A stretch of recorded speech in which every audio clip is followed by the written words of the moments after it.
I once heard a very successful writer and psychologist say that the only way he does so much and writes so many books and travels the world is because he spends so much time doing nothing.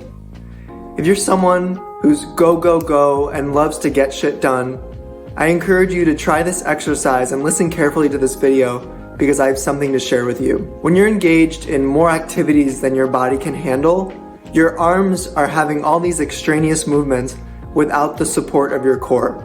So the first thing that we're gonna do is get on the ground and find the support of the center of your body, your chest, your belly, and your back, starting on your front or your back. Instead of doing this exercise while I explain to you during this video, I want you to define a space for yourself.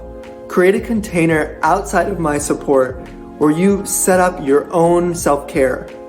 One of the most important things of healing and recovering from stress is being your own caregiver, being your own guardian for who decides what you need. You can trust your body and your comfort and your needs to guide you in this activity. Once you've set up a space for yourself, find your way to the ground. Sometimes this takes 10-15 minutes for me. I'm so stressed out and addicted to doing stuff, I can't just let it all go. Take your time and be gentle. Either find your way to your back or your chest. If you're lying on your back, really use the support of your lower back and your mid-back to rest into the floor. Extend your legs or have your legs propped up in constructive rest position. If you're lying on your belly, really feel into your lower belly on the ground. Once you start to relax, it could be that natural movements just start coming up. I want you to encourage this. You could quiver, you could feel like, oh my God, this experience is impossible and I can't rest. That's normal. Let yourself move through this moment of settling in. It's all a matter of just getting into a space of feeling protected and trusting that the environment around you is going to allow for your total and assured rest. Trust yourself for what you need. When the time is right, you'll sense into the desire for fetal curl. It won't be a mind thing, it'll actually come from deep in your belly by your navel. You'll want to curl in. It could be that you just jut upward or you turn to your side. When you get here, use any support that you need. You're really creating a confined container for yourself.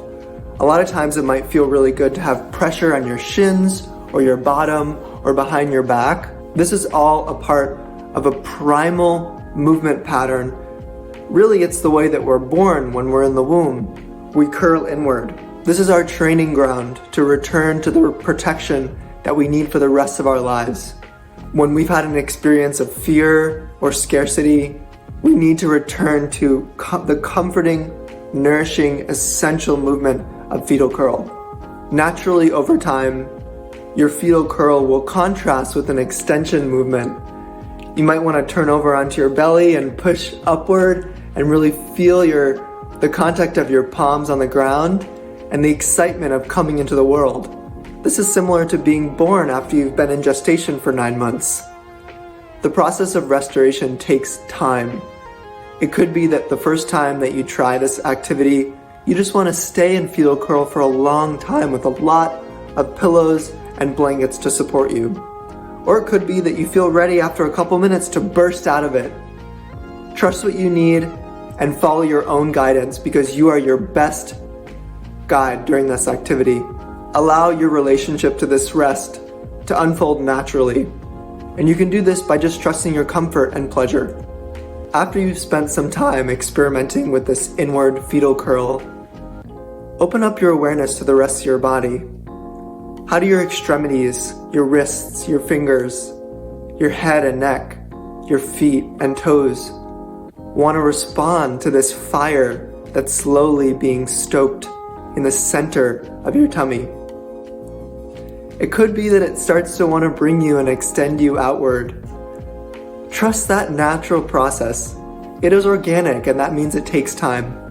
At any moment, if it becomes too much, or it feels too gentle and easy, let yourself explode and shake around and move more quickly.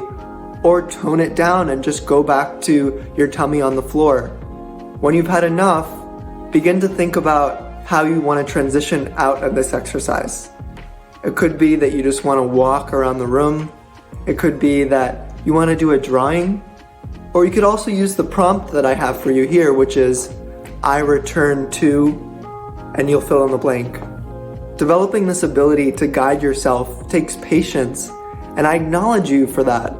It's not easy to have the courage and bravery to rest and to trust your own voice after you've been doing so much of the opposite. The extremes of rest and rejuvenation allows for this natural, organic, fire and powerful energy to emerge and carry you into the rest of your life. Good luck, and I can't wait to hear how it goes.